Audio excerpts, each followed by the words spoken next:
गरेर रिसायो बेला होइन अथवा पीडा भएको बेलामा करायो भने त्यो इमोसन्सहरू बाहिर निस्किन्छ नि तर in a better way in a positive way के नेगेटिभ वेमा मान्छे गयो भनेर गर्दैनौँ क्या।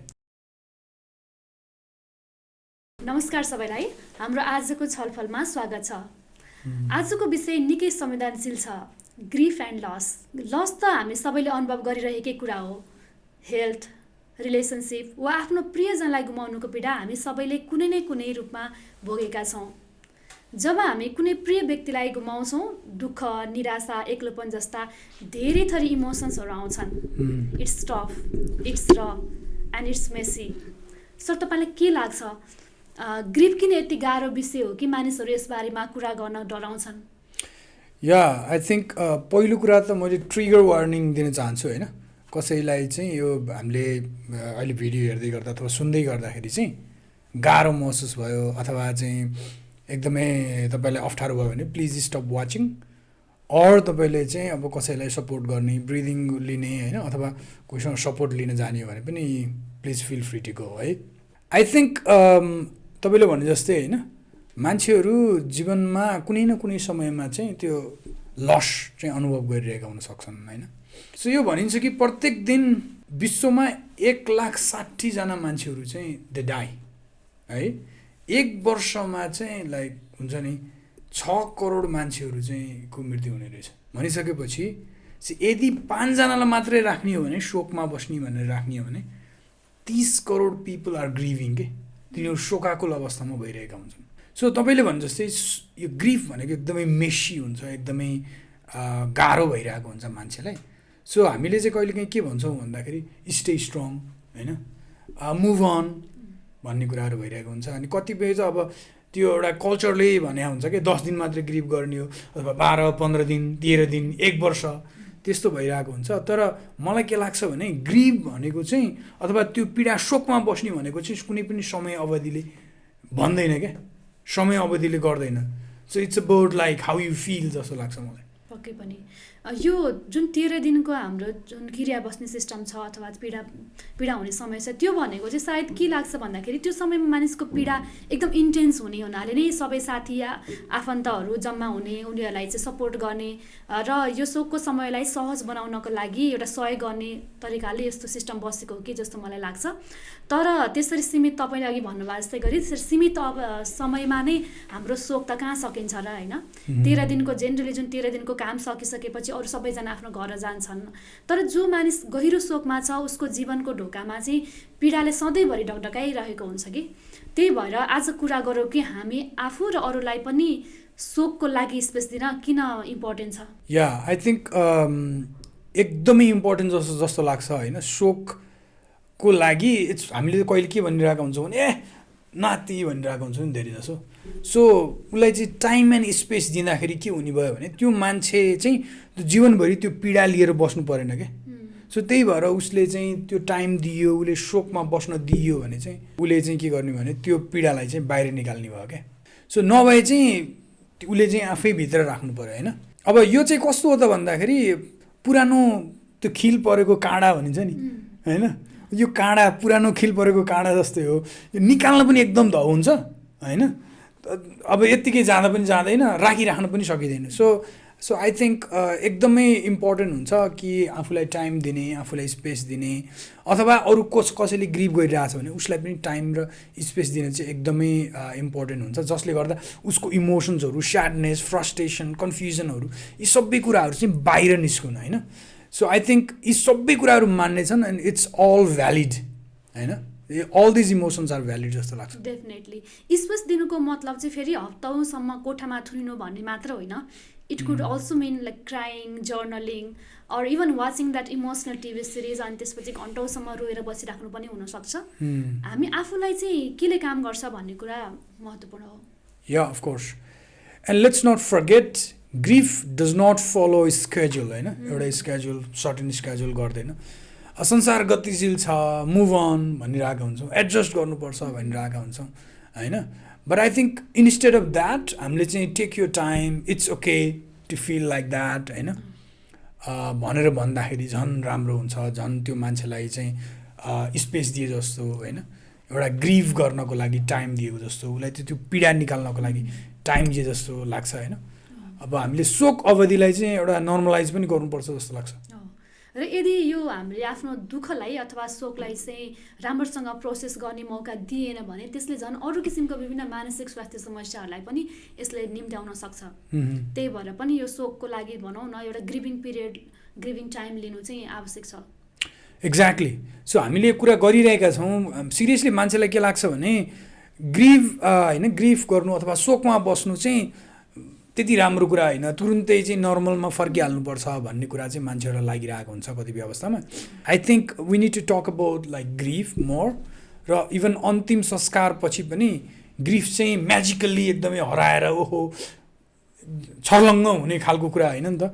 You're carrying this emotions throughout your life, तर हाउ यु म्यानेज थिङ्स भन्ने कुरा चाहिँ हो जस्तो लाग्छ।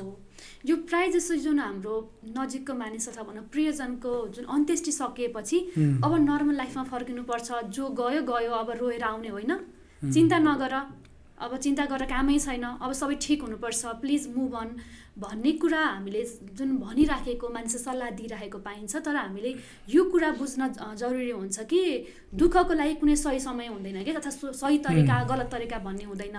यसमा हरेक व्यक्तिको अनुभव चाहिँ फरक फरक हुनसक्छ, र त्यो कारणले गर्दाखेरि त्यो पीडाबाट बाहिर निस्किनको लागि कति समय लाग्छ त, त्यो लाग्ने समय पनि फरक फरक हुनसक्छ। या सो हामीले एक्टिभ ग्रिभिङ भन्छौँ होइन, लाइक सक्रिय रूपमा चाहिँ लाइक यु ग्रिभ कि you want to grieve, that's why you're grieving होइन। कहिलेकाहीँ चाहिँ हामीले यो एक्टिभ ग्रिभ भन्दाखेरि नाटक गरे जस्तो होइन, ड्रामा गरे जस्तो पनि लाग्न सक्छ, तर you're giving space to cry or you're giving space to process, त्यो चाहिँ हो जस्तो लाग्छ। अब ग्रिभ भनेको चाहिँ होइन पुरानो गीत हुन्छ नि, त्यो हाम्रो मेमोरीहरू जोडिएको गीत होइन, त्यो गीत जस्तो हो होइन, यो अड्किन्छ क्या। सो त्यो गीतले चाहिँ ओहो सम्झाउँछ नि, त्यस्तै गरेर चाहिँ त्यस्तै गरेर कुनै पनि कुराले चाहिँ सम्झाउने बल्झाउने गर्न सक्छ। जस्तो कि स्मेल, कुनै पनि स्मेल, कुनै फोटो होइन, खानेकुराहरू होइन, अथवा कुनै ठाउँ, त्यो मान्छेलाई त्यो कुराहरूले सम्झाउँछ। हामीले धेरै जस्तो ग्रिभ भनेपछि चाहिँ जुन चाहिँ रिकभर हुन सक्दैन फेरि होइन, त्यो कुराहरू गर्दैन, त्यो कुरालाई चाहिँ हामीले गरिरहेछौँ अहिले। Exactly, it's like waves. एक पल ठिक छ, अर्को पल फेरि पुरानो फोटो हेरेर भिडियो हेरेर याद आइरहेको हुन्छ, आँसु बगिरहेको हुन्छ। र ग्रिफको निको हुने प्रोसेस सिधा एकपछि अर्को फिक्स स्टेप्सहरू हुँदैन, जो एकदमै अनप्रेडिक्टेबल छ, but it's okay, it's a reminder of the love we felt होइन। या द्याट्स राइट होइन। And I think that's the thing, शोक चाहिँ मायासँग जोडिएको हुन्छ क्या। कसैलाई तपाईँले माया गर्नुहुन्छ द्याट्स वाइ यु ग्रिभ होइन त, अदरवाइज यु डोन्ट ग्रिभ। अब जस्तो कि कोही दुश्मनैलाई को लस भएको छ भने यु डोन्ट ग्रिभ नि त। अनि त्यही हुनाले चाहिँ लाइक कोही मान्छेको लस हुँदाखेरि चाहिँ it's really hard to forget that person because of the connection होइन, तपाईँसँग भएको कनेक्सनको कारणले गर्दाखेरि चाहिँ त्यो पीडा जाँदैन। अब तर कुरा चाहिँ के भन्दा लर्निङ टु लिभ होइन विथ इट्स वाट म्याटर्स होइन। So how do we actively engage in grieve भन्ने कुरा चाहिँ हामीले बुझ्नुपर्छ जस्तो लाग्छ। हुन्छ, अब त्यसबारेमा कुरा गरौँ न त। या स्योर। सो हामीले चाहिँ अहिले चाहिँ सक्रिय रूपमा कसरी शोक मनाउने भन्ने कुरा चाहिँ गरिरहेको छौँ होइन त। अब मैले अघि पनि भनेको थिएँ, हामीलाई धेरै जसो एक्टिभ ग्रिभ गर्दा जस्तो कि कोही मान्छे बिहेमा रोइरहेको छ नि, कस्तो नाटक गरेको भन्ने हुन्छ नि। सो अब त्यो एक्टिभ ग्रिभ भन्दा नाटक गरेको भन्नुभन्दा पनि हामीले चाहिँ कहिलेकाहीँ चाहिँ लाइक गिभिङ द स्पेस, कोही मान्छेलाई यत्तिकै चिच्याउँदा कराउँदा पनि त इमोसन जान्छ नि, हराउँछ नि, गरेर रिसायो बेला होइन, अथवा पीडा भएको बेलामा करायो भने त्यो इमोसन्सहरू बाहिर निस्किन्छ नि होइन। It's the person wants to shout होइन, अथवा त्यो मान्छे चाहिँ चिच्याएर रुन चाहन्छ अथवा के गर्न चाहन्छ मान्छेलाई चाहिँ I think we have to give the space जस्तो लाग्छ। So allow yourself to cry होइन, तपाईँलाई रुन मन लाग्छ भने प्लिज क्राई। त्यो रुनु भनेको इट्स अ नेचुरल वे, प्राकृतिक वे हो जसले चाहिँ तपाईँको इमोसन्सहरू बाहिर निकाल्ने भयो होइन। सो त्यसैले आई थिङ्क त्यो इमोसनल प्युरिटीको लागि अथवा त्यो टक्सिसिटी, इमोसनल टक्सिसिटी बाहिर निकाल्नको लागि पनि आई थिङ्क रुनु चाहिँ एकदमै राम्रो जस्तो लाग्छ होइन। अनि अर्को कुरा चाहिँ रुँदा पनि अब कहिलेकाहीँ हुन्छ नि मान्छेलाई एक्लै रुनु मन लाग्छ भने होइन, सावर लिँदा रुन सकिन्छ अथवा एक्लै होइन म्युजिक बजाएर के गरेर रुन सकिन्छ so you can try that तपाईँले गरे जस्तै होइन अनि अर्को कुरा चाहिँ जर्नलिङ गरेर होइन लेखेर पीडाको बारेमा लेखेर पनि गर्न सकिन्छ भने कहिलेकाहीँ चाहिँ लाइक त्यो मान्छे लस भएको छ भने उसको नाममा लेटर्सहरू लेखेर होइन त्यस्तो पनि गर्न सकिन्छ जस्तो लाग्छ अनि अर्को चाहिँ आई थिङ्क राइटिङ ग्र्याटिट्युड नोट्स के होइन धन्यवाद दिएर उसका कुराहरूमा राम्रो कुराहरू उसले गरेका कुराहरूमा चाहिँ त्यसमा हामीले चाहिँ धन्यवादहरू पनि दिन सकिन्छ जस्तो लाग्छ उसलाई सम्झेर पनि लेटर लेख्न सकिने भयो उसलाई के भन्न मन लागिरहेछ उसको यादमा होइन त्यो कुराहरू गर्न सक्ने भयो त्यस्तै अर्को भनेको चाहिँ कुरा गर्ने चाहे त्यो साथीसँग होस् होइन थेरापिस्टसँग होस् कोसँग आफ्नो कुराहरू गर्दाखेरि मन हल्का हुन्छ त्योसँग चाहिँ कुराहरू गर्न सकिन्छ र अर्को भनेको चाहिँ आफ्नो बडीको केयर गर्ने किनभनेदेखि ग्रिफले हाम्रो बडीलाई पनि अफेक्ट गर्छ त्यही भएको हुनाले स्वस्थ खाना खाने वाकमा जाने अथवा योगा प्र्याक्टिस गर्ने after all our body and minds are connected होइन त्यो भएको हुनाले हामीले माइन्ड सँगसँगै बडीको पनि केयर गर्न जरुरी छ या आई थिङ्क हामीले चाहिँ जुन रिचुअल्सहरू गरिन्छ नि अन्त्येष्टिको त्यो रिचुअल्सहरू यो चाहिँ आई थिङ्क त्यो पनि एकदम इम्पोर्टेन्ट छ भने अर्को चाहिँ अब होइन उनीहरूको नाममा दियो बाल्ने प्रार्थना गर्ने रुखहरू रोप्ने खाना चढाउने होइन आई रिमेम्बर हाम्रो आन्टीले चाहिँ अङ्कलको फोटो चाहिँ होइन त्यो भगवान्सँगै राखेर चाहिँ पूजा गर्ने दियो बालिदिने गर्नुहुन्थ्यो कि सो त्यो गर्न सकिन्छ अनि अर्को कुरा चाहिँ आई थिङ्क उहाँको सम्मानमा चाहिँ विभिन्न कुराहरू आर्टहरू गराउने क्रिएटिभिटीको कुराहरू गर्न सकिन्छ so that like you are also त्यो मेमोरीलाई तपाईँले सम्मान गर्दै हुनुहुन्छ कि उसँग भएको मेमोरी उसँग भएको मायालाई पनि तपाईँले सम्मान गर्दै हुनुहुन्छ अनि अर्को कुरा चाहिँ लाइक कोही मरिसकेपछि होइन अक्षयको स्थापना गरिदिने होइन समाजसेवाका कुराहरू गर्ने त्यस्ता कुराहरू गर्न सकिन्छ सो यो चाहिँ अब हामीले उसलाई सम्मान गर्नको लागि गरेको कुरा हो क्या मलाई यो रिचुअल्सवाला आइडिया चाहिँ एकदम मन पर्यो कि किनभनेदेखि यो हुन त यो सबैलाई एउटै कुराहरूले काम गर्छ भन्ने छैन तर आफूलाई जे सजिलो हुन्छ एकदम ग्रान्ड हुनुपर्छ भन्ने छैन एकदम सिम्पल कुराहरू पनि आफूलाई जे सहज हुन्छ त्यो गर्न सकिन्छ exactly and let's be clear active ग्रिभिङको मतलब चाहिँ मुभ अन गर्नु भन्ने चाहिँ होइन है अब उसको तरिकाले उसको समयमा होइन अगाडि बढ्ने हो याद माया सम्झना चाहिँ सँगै लिएर हामीले फरक ढङ्गले चाहिँ कसरी अगाडि बढ्न सकिन्छ भनेर चाहिँ अलिकति त्यो तरिकाले सोच्नुपर्छ जस्तो लाग्छ इट्स अल्सो रेस्पेक्टिङ अघि पनि भने respecting that persons emotions feelings होइन अनि त्यो चाहिँ हामीले क्यारी चाहिँ गर्छौँ तर in a better way in a positive way के नेगेटिभ वेमा मान्छे गयो भनेर गर्दैनौँ क्या हो त्यही भयो त अनि ग्रिभिङ भनेको दिनरात त्यही कुरालाई मात्र लिएर बस्ने उसैलाई सम्झिराख्ने भन्ने होइन त त्यसको मतलब फेरि उसलाई कम्प्लिटली बिर्सनुपर्छ भन्ने पनि होइन यो भनेको चाहिँ जो हाम्रो जीवनबाट गए उनीहरूको अस्तित्वलाई विभिन्न तरिकाले हामीमा जीवित राख्नु भन्ने पनि बुझ्न सक्छौँ अब चाहिँ हामी कुरा गरौँ ग्रिभिङ पर्सनलाई सपोर्ट कसरी गर्न सकिन्छ त भनेर फर्स्ट रुल भन्नुपर्दाखेरि चाहिँ डोन्ट बी अ फिक्सर भन्छ क्या होइन यो भनेको चाहिँ म ठिक गरिदिन्छु अथवा आई वान्ट टु मैले आफैलाई ठिक पार्छु होइन त्यो भन्नुभन्दा but I just give you time yourself होइन र अर्को मान्छे कोही ग्रिभ गरिरहेको छ नि उसलाई पनि टाइम दिनुहोस् होइन ठिक पार्नको लागि ठिक हुनको लागि चाहिँ so it's okay to feel that way भनेर भन्नुपर्छ जस्तो लाग्छ होइन अनि अर्को कुरा चाहिँ उहाँलाई कोही मान्छे ग्रिभ गर्दै हुनुहुन्छ भने उहाँ भगवान्सँग हुनुहुन्छ उहाँ चाहिँ स्वर्गमा हुनुहुन्छ भनेर भन्नुपर्छ जस्तो लाग्दैन त्यो भन्नुभन्दा चाहिँ उहाँसँग बस्दै होइन उहाँसँग कुराहरू गर्ने होइन अथवा नजिकै बस्दा पनि एकदमै त्यसले चाहिँ सपोर्ट गर्छ जस्तो लाग्छ हामी चाहिँ एकदमै जान्ने बस्दा भगवान्सँग हुनुहुन्छ अथवा यस्तो गर्नुभएको छ भन्नु पर्दैन जस्तो लाग्छ ट्रु र अर्को कुरा चाहिँ मलाई थाहा छ तिमीले कस्तो फिल गरिरहेछौ भनेर सकेसम्म नभन्ने कि अनलेस हामीले त्यो वास्तवमै फिल गरिरहेछौँ भने हो नभएदेखि चाहिँ उनीहरूलाई सुन्ने ताकि उनीहरूले आफ्नो कुराहरू सेयर गर्न सकोस् त्यति मात्र गर्दाखेरि पनि धेरै ठिक हुन्छ एक्ज्याक्टली हामीले यदि तपाईँलाई पनि सिमिलर खालको एक्सपिरियन्स भएको छ भने या I can understand I can feel भन्ने कुरा हुनसक्छ तर त्यस्तो हुँदै नभएको कुरामा चाहिँ त्यो भन्नु हुन्छ जस्तो लाग्दैन है सो आई थिङ्क कहिलेकाहीँ चाहिँ शब्दहरूभन्दा एक्सन चाहिँ एकदमै अर्थपूर्ण हुन्छ अघि पनि भने मैले होइन हक गर्ने उसँग होइन उसँग सँगै बस्ने अथवा चाहिँ उसको काँधमा हात राखेर बस्ने एकछिन होइन उसलाई प्र्याक्टिकल अफर्सहरू अरू विभिन्न खालको अफरहरू पनि उसलाई सपोर्ट कसरी गर्न सकिन्छ त्यो कुरा चाहिँ हेर्नुपर्छ जस्तो लाग्छ।